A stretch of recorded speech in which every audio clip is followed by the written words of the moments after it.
Okay. Hello, everyone. I hope I'm audible. Ambika, please let me know. Yes, you're audible. Okay.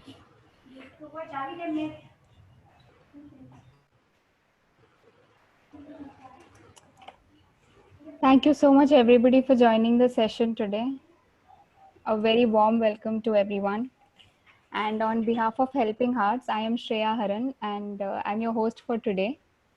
And I welcome you all. I'm currently pursuing my master's in clinical psychology, and I have acquired 30 hours of training in rational emotive and cognitive behavior therapy. Before we start with the webinar, I think I would like to introduce our speaker, Ms. Ambika Motwani.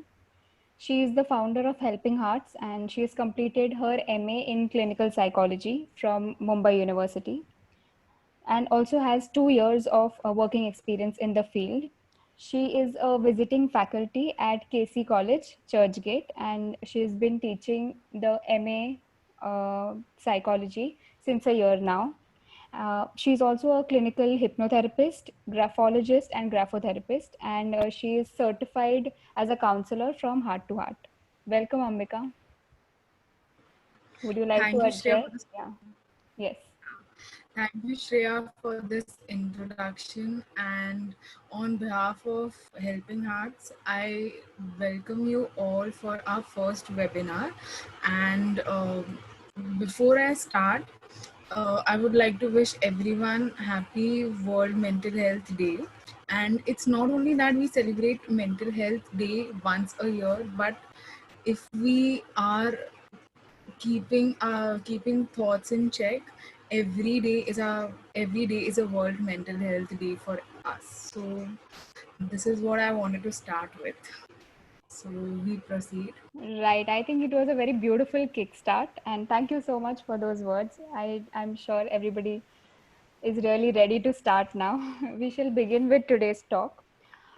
Before that, please note that the focus of the webinar today is to spread awareness regarding mental health and not to blame or invalidate or show any kind of insensitivity towards any individual, institution, or society.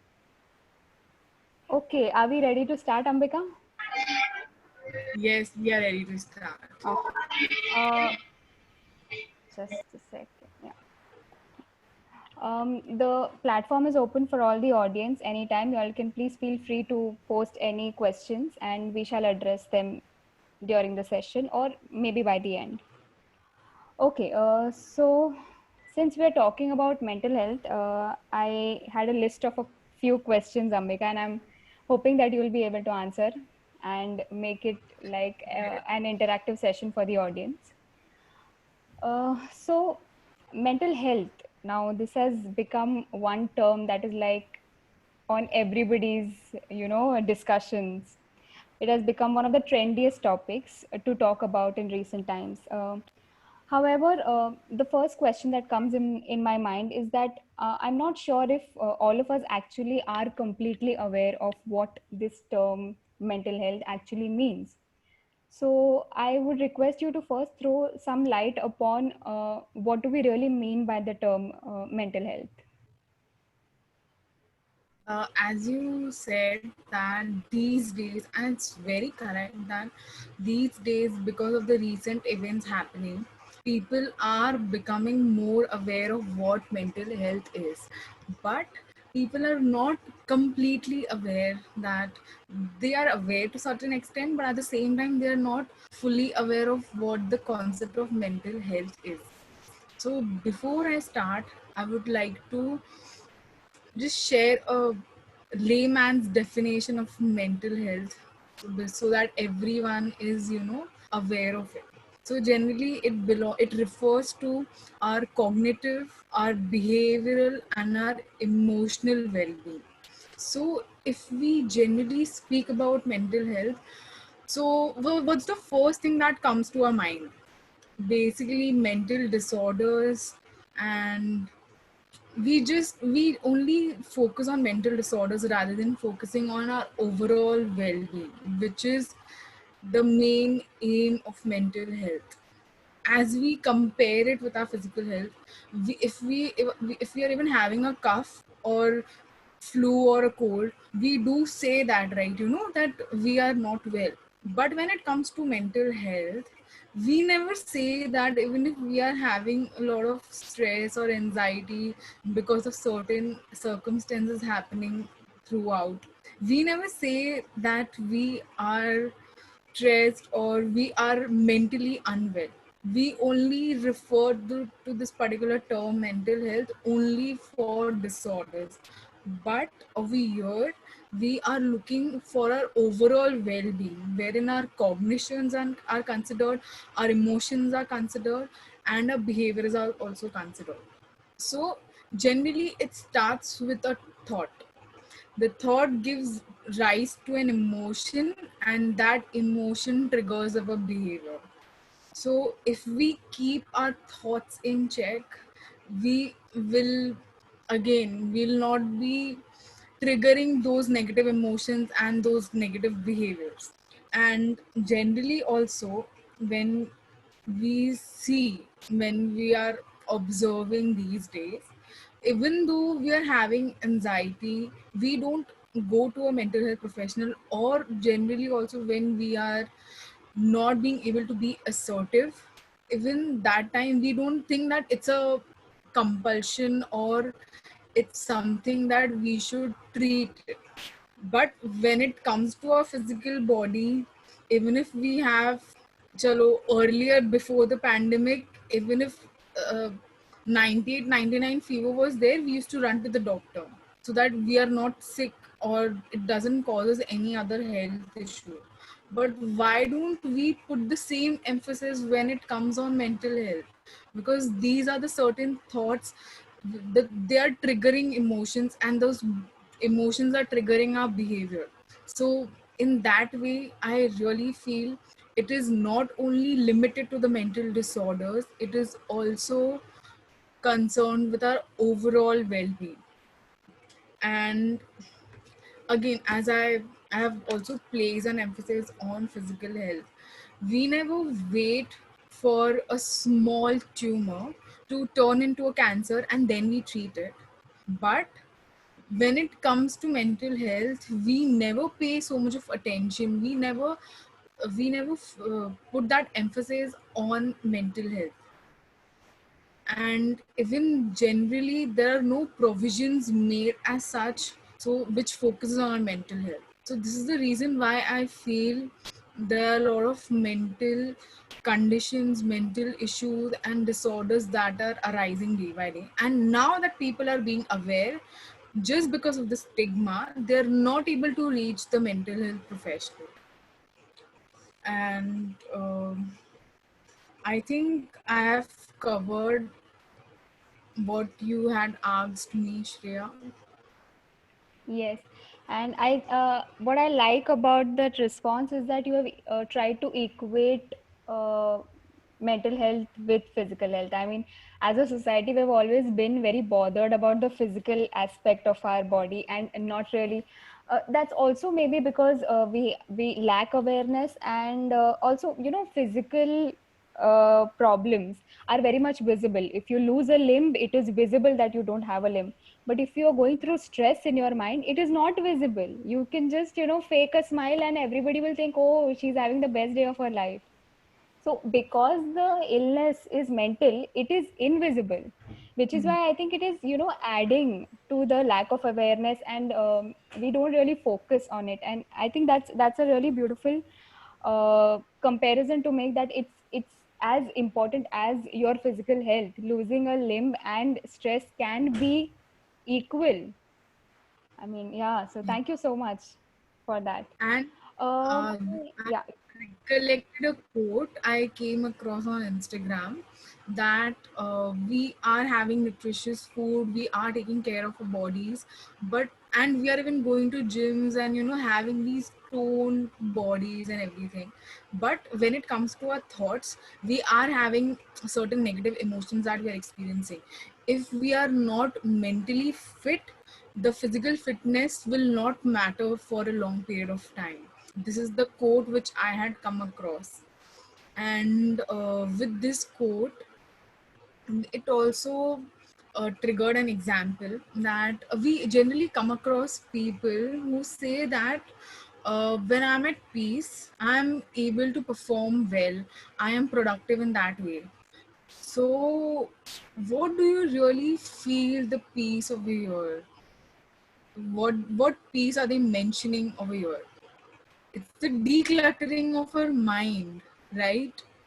If we are stress free, we are able to function well, as compared to the ones who say that when I am facing a lot of stress or any other situation, I'm not being able to I'm not that productive as compared to when I am at peace. So again, we are to some extent referring to mental health, but at the same time we are not acknowledging that it's a mental condition over here.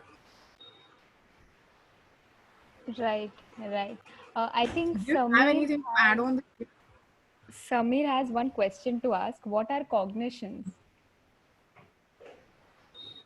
Okay, cognitions are our thoughts, and generally the thoughts, one thought will give rise to another thought, and this way these thoughts will keep on building up, and which gives rise to our emotions, and these emotions triggers our behavior. If we see in that way, REBT has an ABC model which also states the same thing. So, yeah, cognition has a lot of work to do with our thoughts and our thought processes. Thank you so much. And I guess Vaishnavi also answered that question. Thank you so much, Vaishnavi.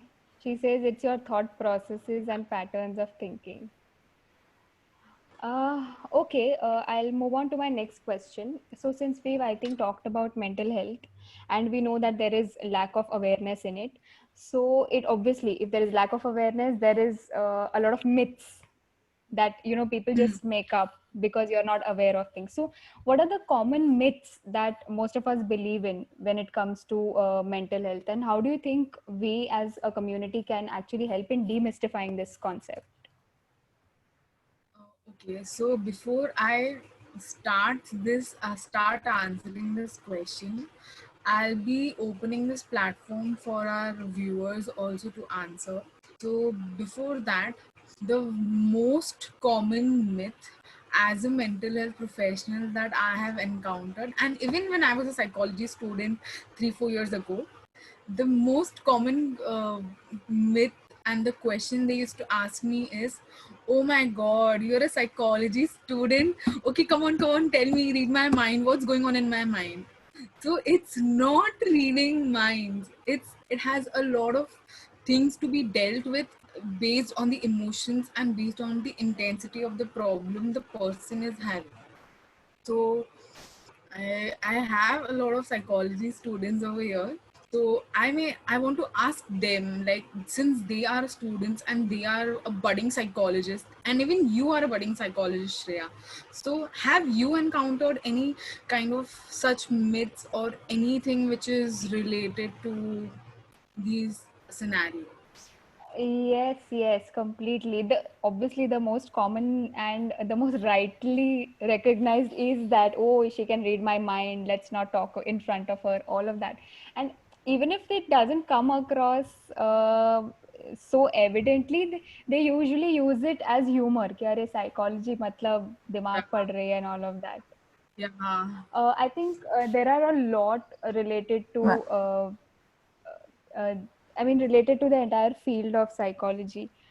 Uh, Hmm. uh, Apart from just being mind reading, it's also sometimes psychology or people who are doing psychology are equated to hypnotizing or Yeah. manipulating. These are two terms that you hear like very commonly. So I think, yeah, even that. And there are a lot, like I cannot think of anything right now, but there are a lot of myths, which is like, yeah, I think we need a lot of work and a lot of awareness to actually clear these myths. Anybody from the audience who would like to answer, what are the myths that you all come across? So basically, I'm also Ambika ma'am student, and so basically, as she said, like the whole when you meet someone, you tell them like I'm a psychologist, then they have to say, "Oh my God, you're a psychologist. Read me." And then they just think like we're wizards and we can like read their minds and all. So I remember this one incident where my neighbor came up to me and like he asked me, and he was like a father and all, and he asked me like, "Oh, you're a psychologist." I'm like, "Yeah, you have to analyze me." And he's my neighbor, so I'm like, "Chalo, theek hai, like let's be nice." And I'm like, "Listen, like like I don't know how to say like I can't because I don't know you." So Right. whatever I could from his body language, I said. He didn't like it. Ever since then, he hasn't spoken to me. Oh my God. Okay. So, like, they only ask for it. Yeah, right. I think, Yeah, yeah, so most that's of my us are not story. receptive. That's, Most of us are not very receptive of critical comments, Thank you so yeah, and much. as you said with the whole manipulation part, Yeah. sorry, thank you. Yeah, please Yes, continue. Shagun, you were saying something? Yeah, sorry, yeah. No, so as you were saying with the whole manipulation part, so I again like there was someone who like wasn't as like maybe not that educated, and she was just like, "Oh, you're a psycho. Doesn't that mean you manipulate people into thinking like okay, like to uh, what Right. do you say, Yeah, like yeah, I'm to understanding. figuring themselves."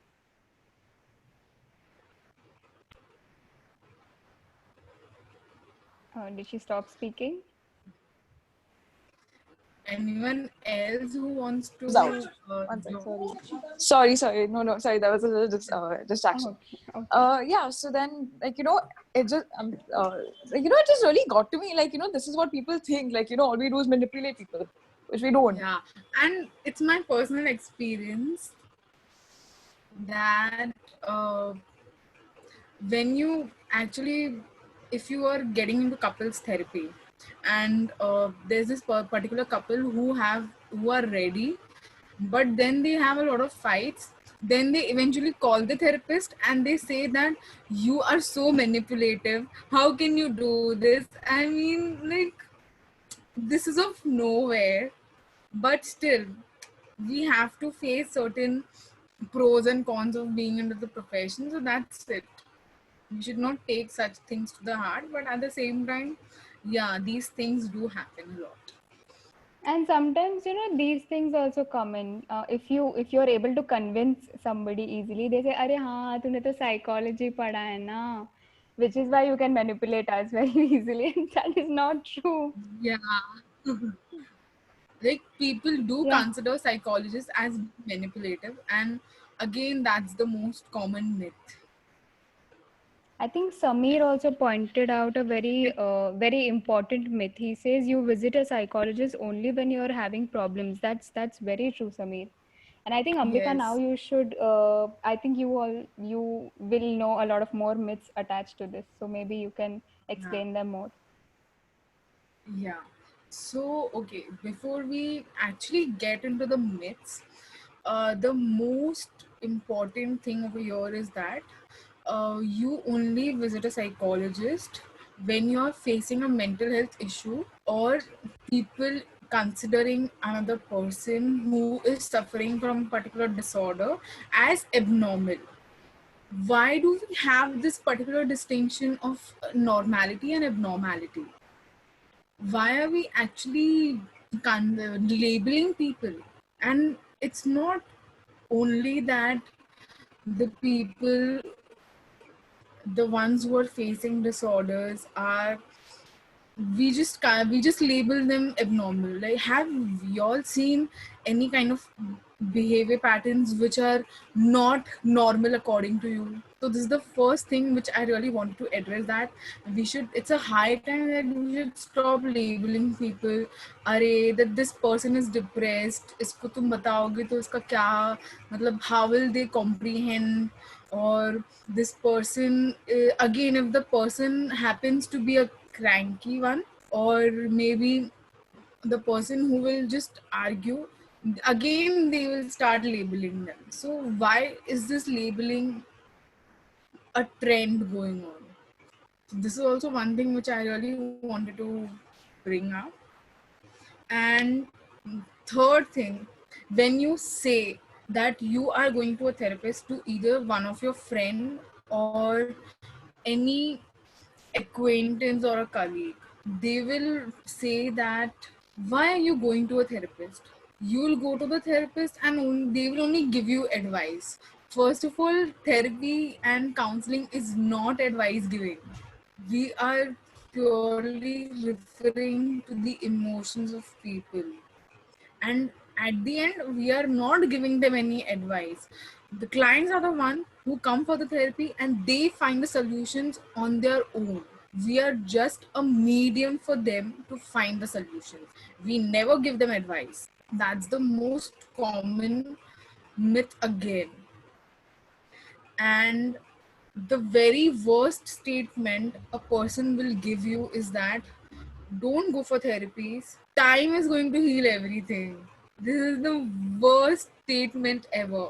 Like, time will heal everything. Do you really think, if we compare this to a physical ailment, for instance, we have a blockage in heart and we are only talking to a friend, and this friend will say don't go for any angioplasty or bypass surgeries. Time is going to heal everything. Do you really think this is going to help? So even mental health should be given an equal importance as physical health. And again, we have a lot of stigmas related to mental health, that only people with disorders, people suffering from disorders are going. But at the end, it's not only for the ones who are suffering from disorders, even the ones who are suffering from anxiety, or you can say they are suffering from from an emotion such as rage. Even for people who are experiencing this rage can go for a therapy. It's not only restricted to the ones who are suffering from mental disorders. And people do feel that when you're going for therapies, generally these counselors are going to give you all medications, and generally these medications are sleeping pills. Over here, I would like to highlight or add this point that psychologists or counselors are never going to prescribe you medications. It's the psychiatrist's work who is going to prescribe you medications. And not only he is going to prescribe you, he will see if there is a need for the medication to be given. Not only that, yeah, chalo, it's our work, we'll just prescribe you medications, specifically sleeping pills, and we'll get done with it. It's really a big myth which is operating in the field. I hope I have answered the questions you have asked, Shreya, yet till Yes, now. yes. I think all of them were very important myths and very rightly pointed. I would really again want to stress on the medications part. Like this is something that even I have come across very casually and very commonly. People just say, "अरे क्या काम है? जो भी mental medications है, they are only sleeping pills. You pop and then you just sleep." It's not that. There are a lot. There is a wide spectrum of medications as well. And yes, you rightly pointed that psychiatrists just don't prescribe because it's their job. There is an entire process that even they go through. And yeah, and all those dosage also vary according to the client's needs. So I think that was a very rightly pointed myth. So the next question that I have is that a lot of times we hear people using terms like sadness and depression very interchangeably. Or some of us sometimes tend to use terms like OCD and panic attacks, very casually, since they appear cooler terms in order to express the capabilities of our vocabulary. And these terms are used in such trivial situations, like one how, like if somebody has to show that they are very organized, they would usually say, what, I have OCD, so I'm very organized in that way, very casually. And at in other situations, if somebody is just nervous about something, they would say, oh my god, I'm having a panic attack, and all of that. So my question is, because we are using these terms and these intense terms so casually, how much this is contributing to the status of mental health that is there currently in our society? Um, I really feel that the ones who are using these terms as OCD, depression, and all of that, they are actually jeopardizing the field of mental health. This is my opinion on this. So why do we generally why do we have to use these terms to describe a certain trait that we possess? We may possess a trait of being organized, but that has no connection to the OCD disorder. It's just it has one of the symptom, but we need to consider the entire spectrum to be called as a disorder. And even in case of depression, people often interchange these words as sadness and depression. I'm sad today, and tomorrow, until tomorrow, if I'm sad, then I'm depressed. I only give the diagnosis to my own self that I'm depressed. What if the sadness is just a phase? For instance, a person's result was declared and this person scored less marks as compared to what he or she had thought. This person might be sad for 1 day or 2 days or maybe for a week. At the end, this person will get back to normal, right? Apart from just being sad over here, are there any other symptoms which we refer from DSM for major depressive depression? The person is not experiencing any other symptom. The person is not even having any other behavioral change. The person might not feel like indulging into any a particular activity, but that will just remain for like 2 days, 3 days, till the time the person is uh, getting indulged into another activity. But at the end, the person will get back to normal. At the end, even if we are giving a diagnosis, we need to have at least 4 to 5 symptoms which have been seen throughout the person's behavior for at least 6 months periods of time. Just being sad for 2 days doesn't give us the tagline of being depressed. And I really feel sorry for the people who use such terms, because at the end, understand the intensity of the symptom. For instance, you're doing something, and for instance, you're cutting vegetables, and cutting way you have cut your thumb and the thumb starts bleeding. You're not going to say people, right, that I have lost my thumb while I was cutting vegetables. It is that intense, and people are not understanding the intensity of the words that they have used. That's the reason why they're jeopardizing the field of mental health. And this is my opinion for it on it. I hope this has answered your question, Shreya. Yes, yes, very much. Uh, okay, so when now that we have discussed how people are using these intense terms so trivially, I think one very important question that I get from that is, mostly people are not able to differentiate between a mental condition and a mental disorder. So when can you actually say that one has a mental disorder as opposed to a mental issue or a condition?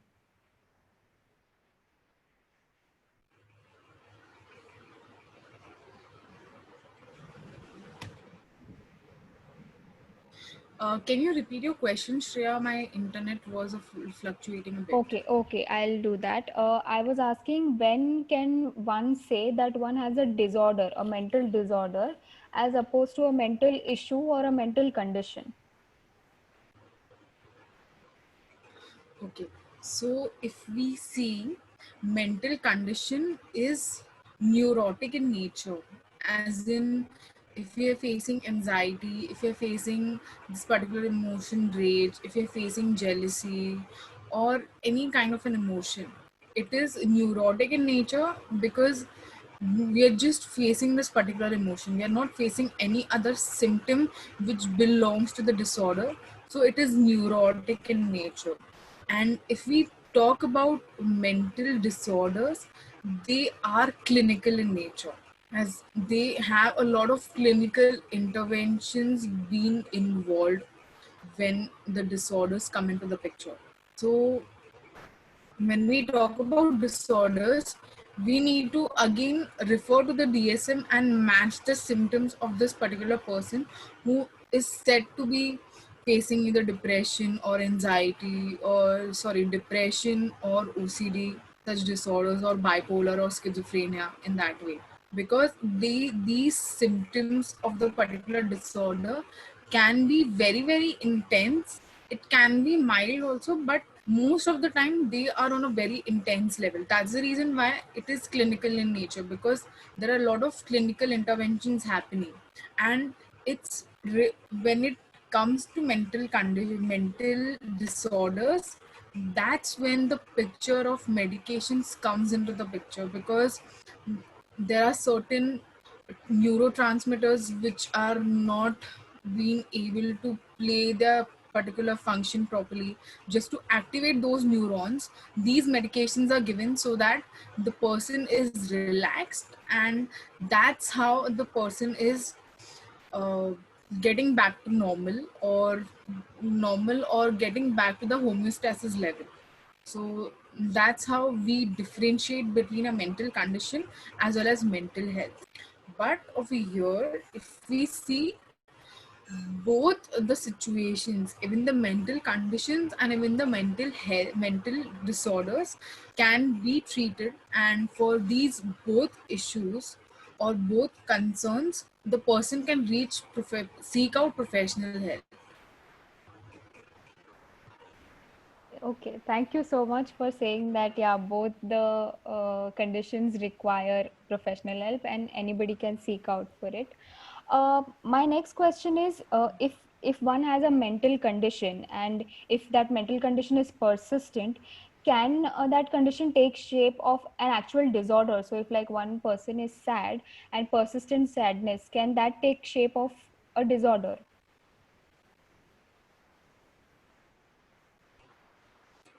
It again depends upon the intensity of the symptoms and intensity of the problems.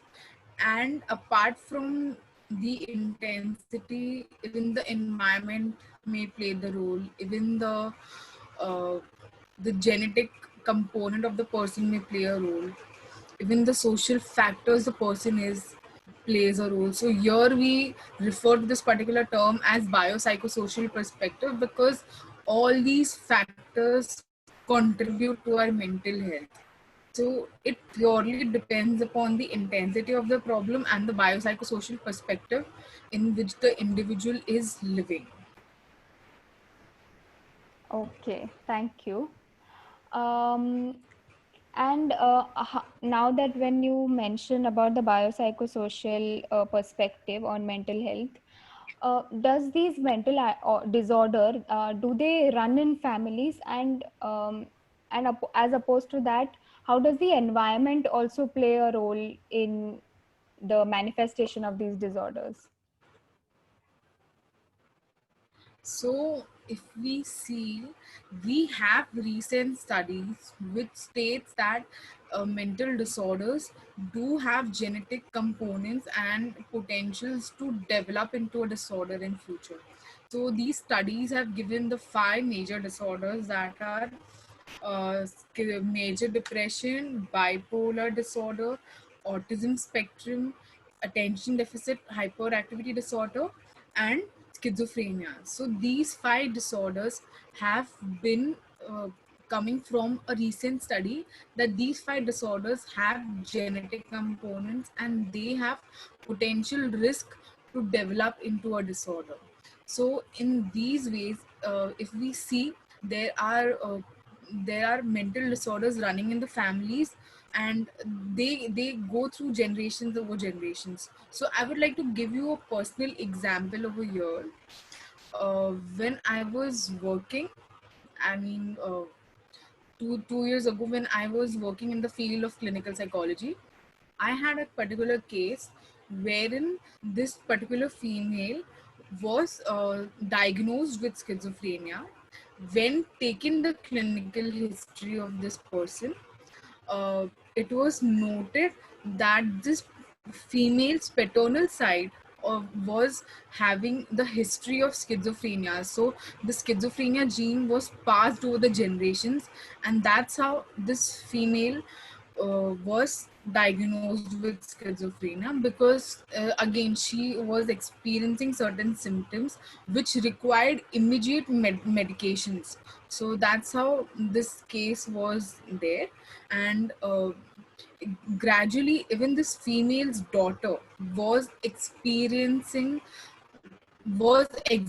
certain symptoms of schizophrenia, but it was just over like a 2 week period of time wherein she was having symptoms. So we cannot call it as a disorder, but since it's in the genes, the symptoms were exhibited in that way. And there are even families wherein the mental disorders run over generations, but there might be a certain generation wherein the symptoms of the disorders are not seen. So it's not only that if the person is having the genetic component, they are definitely bound to get disorders, but at the same time, we have even seen these such cases wherein the disorders have run mental disorders have run through the generations, but it hasn't been passed over the future generations. So it can be two sides of the same coin. Right, right. Very, yeah, right. I mean, there are both the things that play the role. So we call it the nature versus nurture dynamic in psychology. Yes. That the nature is the genetic component that is being passed down, and nurture will be how the person is brought up. So the environment plays a different role in this, and I think both of them kind of balance it out as to will the offspring carry the genes and manifest the disorder, or maybe will develop healthily if the environment facilitates. uh, okay, so now moving a little towards the treatment, and like not treatment exactly, but how to actually take care of your mental health. So my question is, does how helpful a role does the strong emotional support system, or talking to your friends, or self care play when it comes to coping with mental health issues?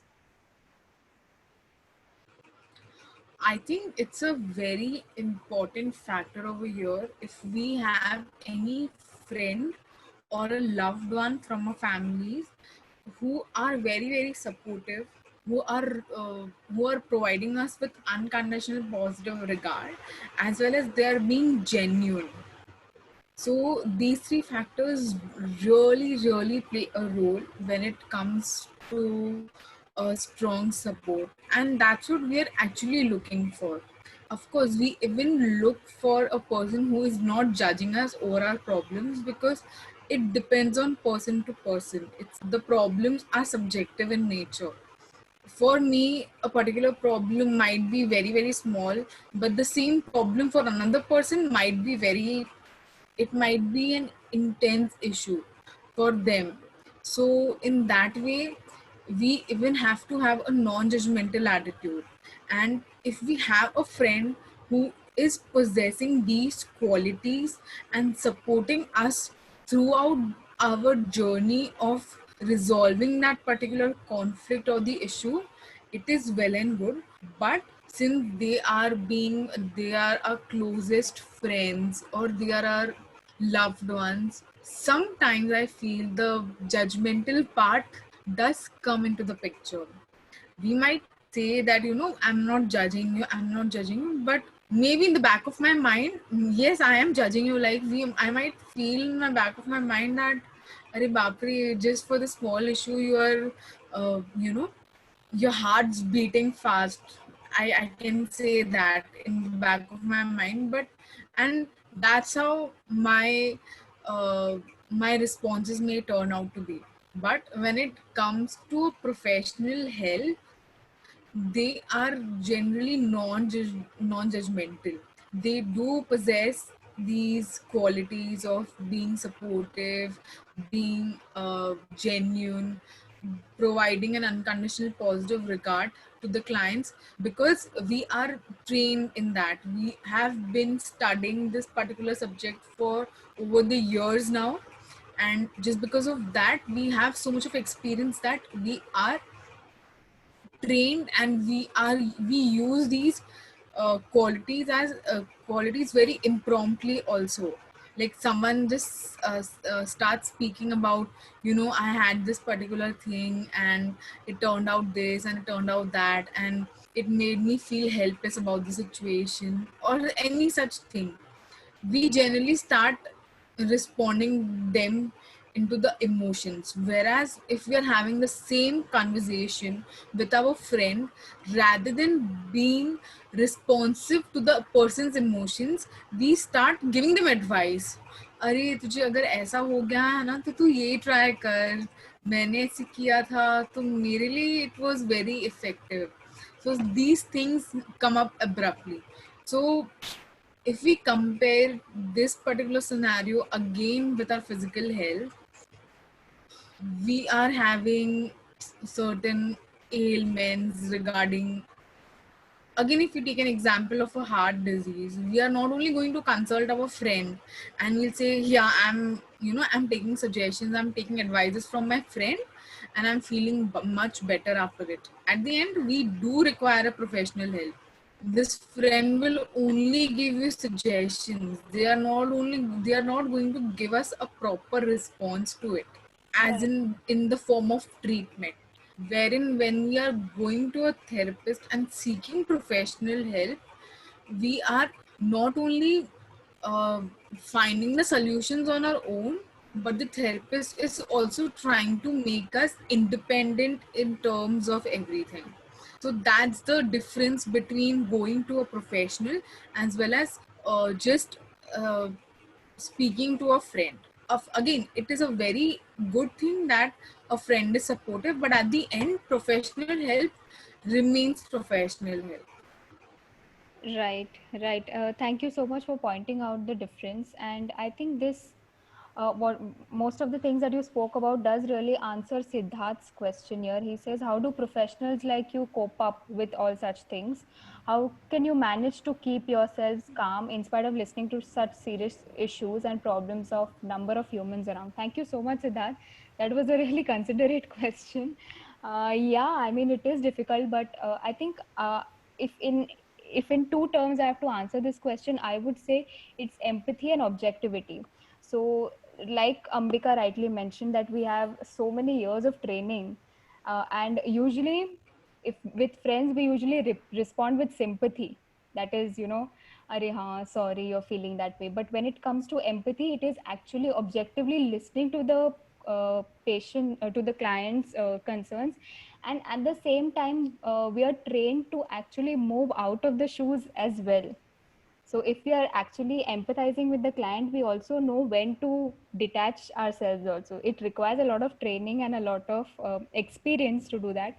But yeah, Ambika, would you like to add to this?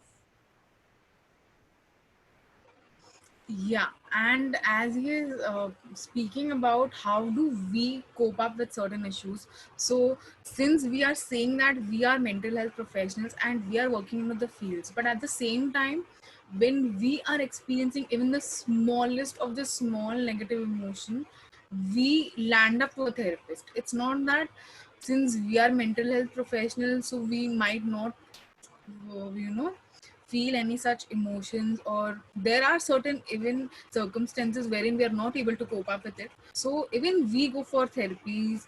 We have certain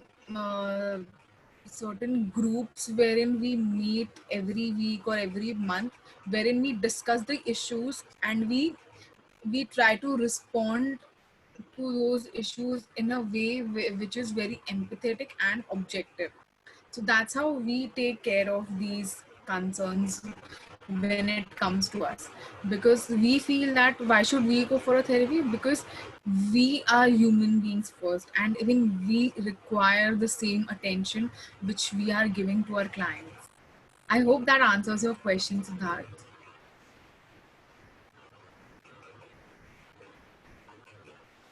Is it really necessary for us to feel positive, have no bad feelings, or keep ourselves smiling all the times? I feel that it's not that we should be positive. It's okay that we are feeling negative emotions about a particular situation at that point of time, but at the same time, it's up to us. And the most important part over here is that we need to express what we are feeling. If we are not expressing it properly, that how we are feeling, we might just fake it. We might be having a lot of emotions which are suppressed within us, but at the same time we're just smiling that yeah, kuch bhi nahi hai, we are okay. We need to express it. Even if we are expressing it to our parents, even if we are expressing it to our friends, it should be an effective communication and an effective way of expressing it. Not just that I'm angry, so I'll pretend and I'll show this person that I'm so angry. It should be expressed, but it should be expressed in a very effective manner. So I hope that even this question of yours is answered properly. Also, I think Ambika, in the very beginning, the Yeah, first response that you made, you used this very beautiful term that you have to declutter your mind. yeah, So I think I would use it here as a response that when you're actually going through a lot of things in your mind, and and if you pretend that you're okay, you are cluttering your mind.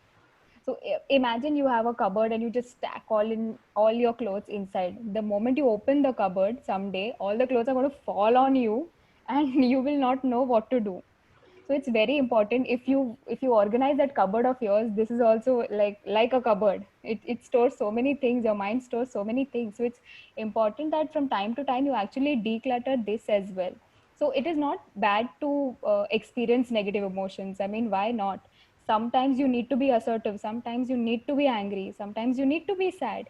These are just very normal emotions that your body goes through, and it is very important to accept and acknowledge the presence of these negative emotions.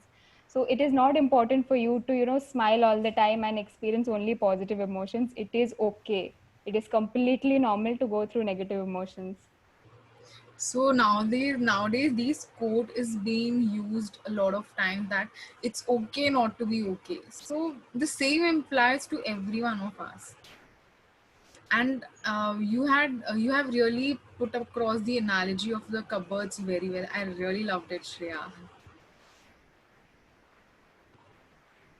It came from your idea, the decluttering part. uh, Okay, let's move on. My next question, I think this sums up a lot of things. Can one seek therapy even when one does not have any major concerns in life? Like how in case of mental health we have routine checkups. Is that possible in case? I'm sorry. Like how in case of physical health we have routine checkups.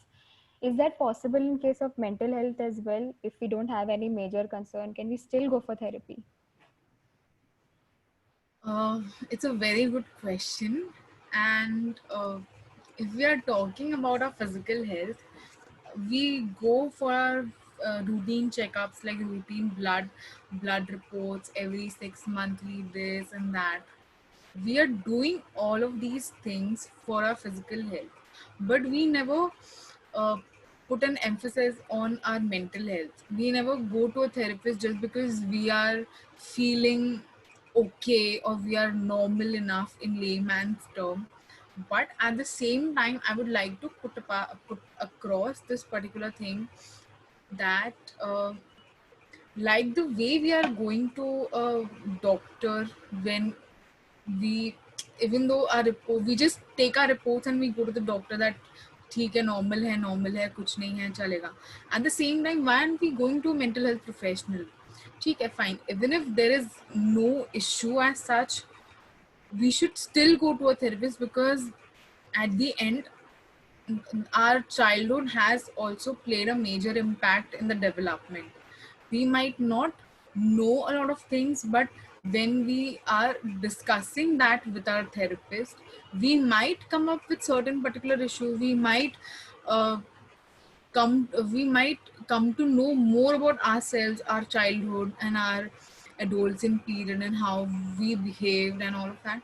So it is very very important in that way that we need to even know ourselves first. So even though we are not having any particular issue, or even though we feel that we are normal, but we should still visit a therapist at least once in 6 months, so that we are knowing ourselves better. Being normal or being fine is not important, but knowing yourself is much more important. So I don't know if every one of y'all have watched Big Bang Theory, but if y'all have watched, then y'all will be able to relate to this. When Howard and Bernadette when they get married, and uh, they happen to share this with Leonard, that they often go for couples therapy once in a while, so that they are able to see whether they are on the same track, and they are able to communicate their feelings and emotions effectively to each other. So even in their case, they had a happy marriage and a happy married life in that way, but they still visited a therapist once in 6 months or once in 3 months. So that's why it is very very important to even seek mental help when we feel that we are still okay. Right, right. Okay. I think here we can take up Priyanka's question. Yeah. Just a second, I'll just reach that question and read it out. So Priyanka asks, what are some basic measures one can take on a daily basis to better their mental health? I think this is a very important question. Can Yeah. you just share some quick tips as to how to take care of your mental health? So on a daily basis, what we can do is we can journalize our thoughts. We can make a journal, and we can write about how our day went. Rather than focusing on thoughts, we can start focusing on our emotions. For instance, when I was at my workplace, I had a fight with this particular person. So rather than only discussing about the fight, even when we are mentioning it in our journal, we should focus on our emotions. That when I was speaking to this person, I happened to be a little anxious, and later on that anxiousness turned into my anger, and I felt this but I was not able to express this. So the more we start emphasizing on our emotions, the more we'll be able to uh, know ourselves better. So even that also is a form of self-care. So we'll understand, by journalizing we'll understand the patterns of our emotions, like what kind of emotions we are facing when we are in this particular situation, or when we are with a group of friends. How is my emotional response or my emotions triggering? For instance, a person might have said that, I have started this and I feel it's going well and all of that, and it's a very obvious thing that some of the time we feel envious about it. So even if it's an envy, we should acknowledge that, so we understand that what kind of emotional systems we are experiencing it. So it's a first way to self-care, and the more we do it on daily basis, the more we'll start decluttering our mind, as I spoke about it, and even Shreya mentioned it beautifully. We start to declutter, because if we are not able to share these particular emotions with our friends or with our loved ones, because we feel it's okay to keep it to our own selves, but at the same time the clutter is being made and the emotions are getting suppressed, and the suppressed emotion always takes a very ugly turn. We all know that. So the moment we start journalizing it, we are doing a form of emotional cleansing, catharsis. So we are releasing a lot of emotions, and the moment we start writing everything in terms of emotions, we have cleared half of our mind, and the rest left matter is only our thoughts, and the thoughts can be changed if the emotions have been replaced. I hope that answers your question, Priyanka. Thank you. Okay. Now my last and final question for this discussion. It is for the mental health professionals in the field. What do you have to say about their mental health? I mean, after all, yes, you rightly mentioned even we are humans. What do you have to say about the mental health professionals? So, as I was responding to Siddharth's question, I already mentioned that, as mental health professionals, even we visit therapies.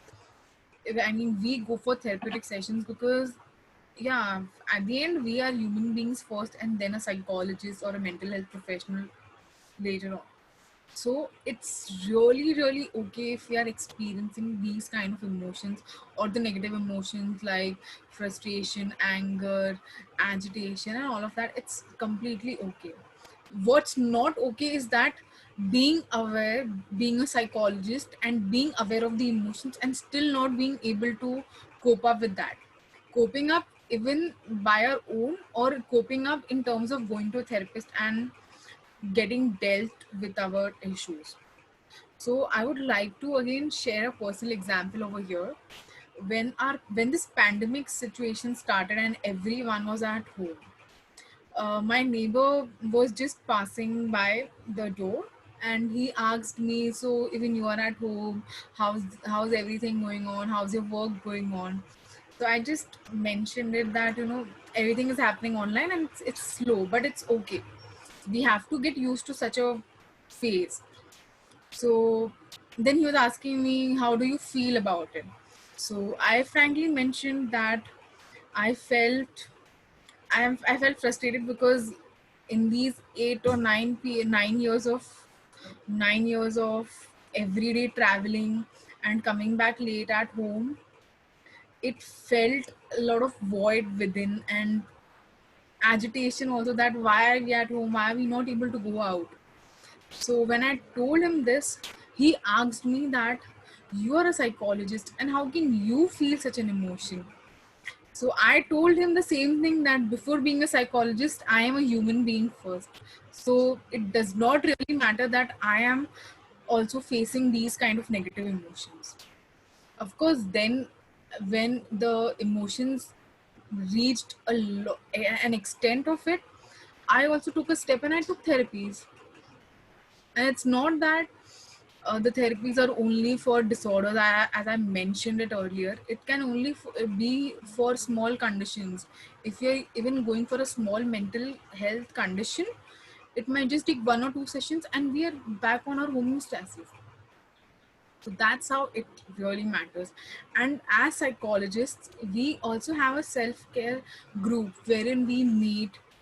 So nowadays, since everything is happening online, even these meetings are happening online. So wherein we discuss about any particular case we are having or we are dealing with, and if we are stuck with it, rather than actually analyzing with the person's problem over there, we start analyzing our own self, that if we are stuck in this particular phase, that means there is something within which we need to declutter and we need to set ourselves free so that we can proceed with the therapies further. So that's how this operates. I hope I've answered your question, Shreya. Yes, yes, you did. There is one more thing that Siddharth asks. As far as we acknowledge the fact that people go through mental issues, but is it a compulsion that each thought that bothers you in your mind has to do something with your mental stability? I think this is a very interesting question. Yes, it is indeed an interesting question. So as we have one negative thought or one negative emotion which is there and we have not dealt with, it is still there in our mind and it has been suppressed or repressed it, then something similar to that particular emotion, certain situation has occurred and it has triggered the same emotion.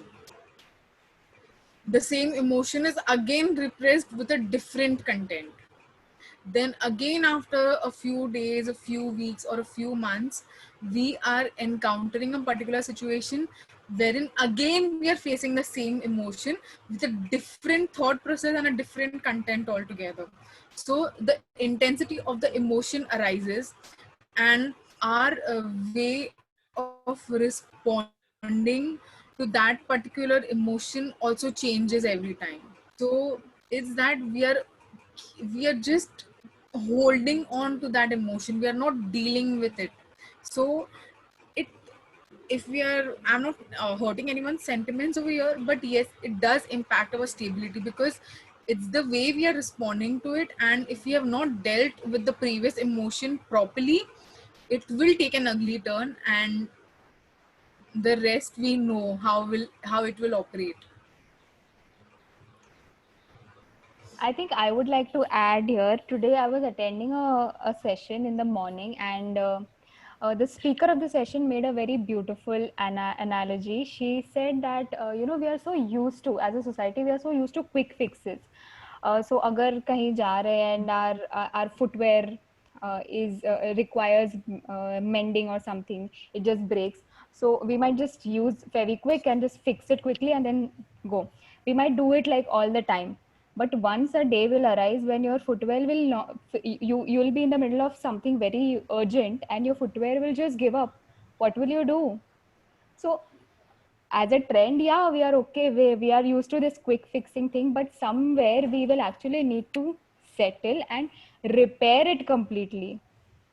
So I think even if the thought is not bothering you right now, that quick fixing might help in the temporarily in the moment, but in the long run this will pile up, and one day it'll be like the footwear that needs that amount of repair, and you will not be able to repair. So why just wait for that one day to arrive when everything will be a chaos in front of you? Why not do it like on an everyday basis? So I hope that analogy also helps and adds to your question, Siddharth. Uh, yes, we are open to questions from the audience. So Damanjeet, yes, you can ask a question. Maybe you can Hello. unmute yourself and we'll hear you. Yes, hello. Yes, yes. Yes, you may ask.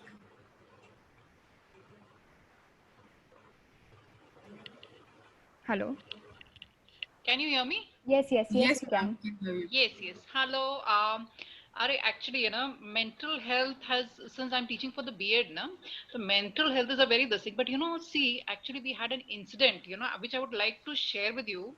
Now, we had a very one of our students, student in the sense, that he was a very good student, I would say. Good student in the sense, see, since I've been there, he's been my math student actually, and he's been there with me like 2 years almost now, since the pandemic started. So what happened, the exams have got delayed. Maybe he had some financial problems, I really don't know. And just a month back, we heard that he's missing and all. So we were all a little taken aback by kya ho gaya, he's missing, because a very nice boy, very obedient, and means I have seen the way he's working, the way he's with the his friends, the way he's with the teachers. He was a favorite for all of us, and then of course, missing, we were all worried. Then from one of the friends, like it came that maybe he's taken a train and he's gone somewhere, so we were relaxed, okay, maybe he's gone just for a change. But then after some days we got the news that he has committed suicide. So now, what actually, what is the thing? He was, like he was a real good gem of a boy. So, it's very difficult to make out exactly, like, now, like his friends and all, since I talk to my students and all, now, so they're saying, had he at least once told us, or had he at least once interacted with us, we could have. But then, how to make out? Because, he was looking perfect. Maybe this 4 5 months, God knows what has happened, but he was, I'll tell you, nowhere, like, everybody was in a state of shock, because we did not imagine, because, he was very obedient. He would do all his work with his friends. He was, helping out all his friends. He knew how to, like, with the teachers, how to, like, have a good this thing with his colleagues, how to do his work. So I mean to say, it's so very difficult, like how to actually, this sort of situation, when it comes, it becomes so difficult to, like, how to know the mental state, like, because Now, of course, what is done now. But then, if there is somebody like this, how to make out actually? Sometimes even I wonder, but then what to do? Because, see, now actually we are at a loss because now what is done. But then, that boy was so charmed, the person, he was like, now if I think, I say I'm, like I'm at a loss where which angle should I think that he had some problem. तो ऐसे में बहुत मुश्किल हो जाता है. I hope you're understanding, Ambika. You know. Yes, I'm understanding. हाँ. Yes. But then, see, now already the loss is done ना, अभी तो कुछ कर नहीं सकते. Problem ऐसा होता है कि कैसे समझ में आए, ऐसे बंदे का ये है. So for these, that's the reason why, uh, Hmm. as mental health professionals, we insist that a mental health curriculum should be included in each and every uh, batch we are studying in, so that we are aware, because since we have not been taught how to express, and again, Hmm. if we compare, if we do have a lot of gender differences. A girl is Hmm. always taught to express in terms of crying and everything, wherein the boy Hmm. cries, they Correct. start Could this, they could be start could be. yeah. That So also could be one of the reasons. yeah. Maybe he was a boy, but still, but then, nowhere that angle is there. Ki, now actually, since our colleagues and all we discussed now, like what could have been the reason. They asked me, I said, I'm trying to look at different dimensions, but it is very difficult to actually make out means what angle, because he was a good boy, he was obedient, he used to do all his work, his friendship with everybody, nobody, nobody had a single complaint against him. That means, एक ideal student जो होता है ना वैसे था. तो I always wonder कौन से एंगल से अभी मैं सोचूं उसको प्रॉब्लम थी कौन सा बल. बट इवन अगर वो कोई एंगल से भी प्रॉब्लम हो, because the way means I had been interacting with him, he was quite a matured fellow. तो taking of this drastic step really makes you think भाई बंदे के दिमाग में क्या चल रहा होगा, ऐसा है. Yeah, I really feel the gender plays an important role.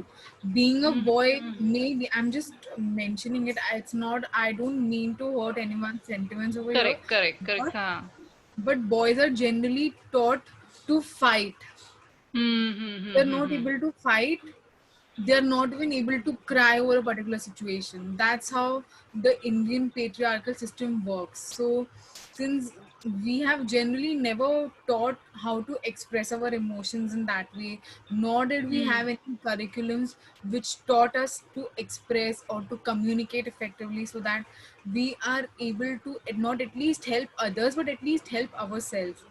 And that's the reason why I really feel that basic principles of psychology should be taught to everyone, so that if anyone is stuck somewhere and they're not able to reach out a professional help, maybe for many other issues also, at least they know what to do and they know how to go forward with the process.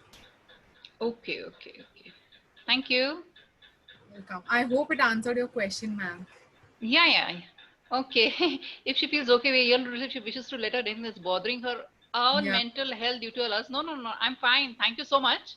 But then, it hurts because, one student, his full career, his life was there. Almost he was, 23, 24 years old. So you really feel for the parents. Actually, I really feel for the parents, because बुरा लगता है ना किसी के भी parents को इतना मतलब 24 इयर्स का बच्चा हो के फिर बाद में ऐसा होए. एंड पेरेंट्स आल्सो ओके, मतलब बेचारे वो इतने अमीर नहीं हैं, ठीक ठीक हैं, तो थोड़ा it hurts us, that's all. Yeah. That's all, otherwise I'm fine. Yeah. Good to know.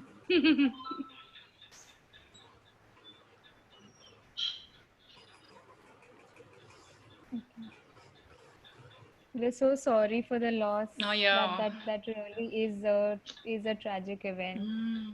and that is I think very sad, because mental illness, as I said in the beginning, also it is invisible. You cannot Mm. really know what is going on in a person's mind, and it is. I mean, as Ambika rightly pointed out, I mean, why only boys or girls? Why make the comparison? I think all of us are somewhere trained to just move on, कि अरे ठीक है ना, छोड़ दे अभी, don't think about it so much. And we are somewhere always restricted to express what we are genuinely feeling. And yeah, I think we need to, as a society, normalize expression of negative emotions as well. Yeah. Any other questions that we have? Okay, I'm just reading the chat box, and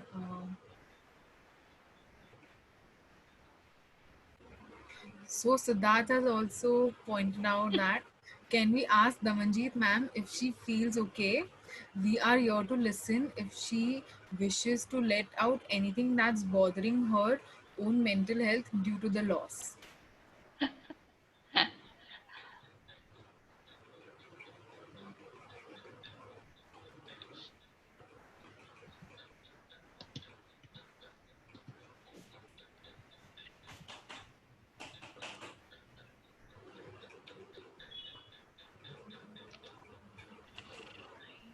Thank you so much, Siddharth. You've been really considerate towards everybody here today. Thank you so Yeah. much. Anyone else has a question over here?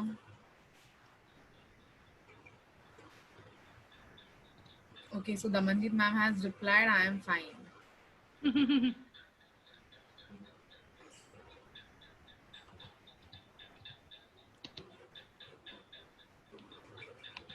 Okay, I think we'll wait for a few minutes so that if people have questions, they can ask. Yeah.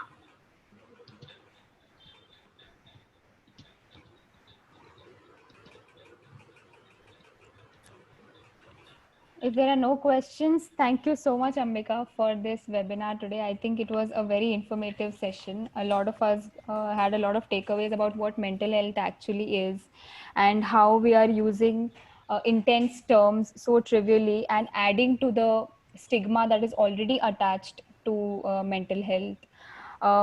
Also, you pointed out very rightly how seeking therapy and seeking professional help, reaching out to professionals for your own conditions should be normalized and should be made available and accessible. Expression of emotions should be normalized, and we as a society, if we don't facilitate each other's expressivity, I don't think there's anything more sad than that. Um, and yeah, in the end, we also spoke about the mental health professionals. That yes, in the end, we are humans as well, and we also require help, and we also require attention, and which we seek from time to time. So I think overall, this was a very informative session. Thank you so much, Ambika. No more questions. Just a big thank you to professionals for being so. Oh, I'm so. This is so sweet. Thank you so much, Siddharth. This is really sweet. Yeah.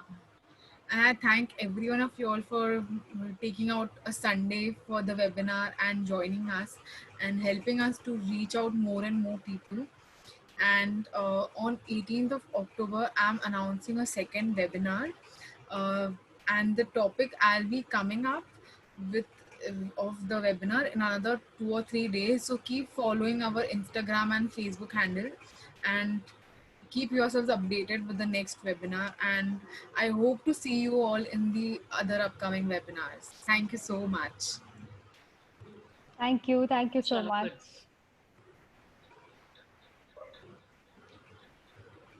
So I end the meeting over here.